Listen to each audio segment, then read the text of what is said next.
Moist oh, pataas oh. Pagdating sa Gumaka, side bay, hinanap ko na ang Serena. Hindi dito. Doon pa yata. Wala. Wala dito. Nandun pa. Diretso pa pala. Excited eh, no?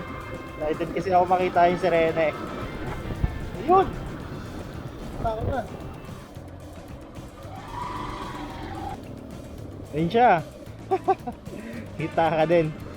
Isa to sa mga checklist ko. Lagi ko tong nakikita, bata pa lang ako pag nakasakay ako sa bus papuntang Bicol. Kaya sinama ko to sa listahan. So pag nagugutom, kain lang ulit. Wala din sa plano ko ang side trip ko dito sa bayan ng Gumaka. Pero kailangan kasi dahil kailangan kong bumili ng kapote. Na-enjoy ko na ang biyahe mula Gumaka. Hindi na din ako inaantok. Ang sarap ng low ride na to. Sobrang enjoy ko yung daan. Dire-diretso lang hanggang sa makarating ng Bicolandia. Welcome.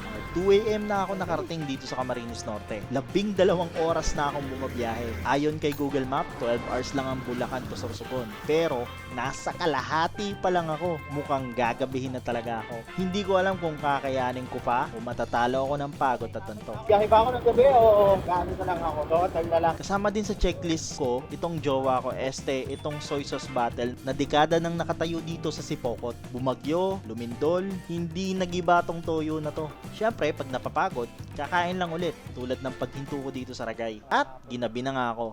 Nadaanan ko na lahat ng checklist ko maliban sa Mayon Highway View. Pagod na ako at hindi na ako makakapagpa-picture dahil syempre gabi na. Kaya minabuti ko na lang ituloy ang biyahe ko diretso pa Sorsogon. At habang binabagtas ang kalsada, pinadaan ako ni Google Maps sa isang shortcut na hindi ko makakalimutan.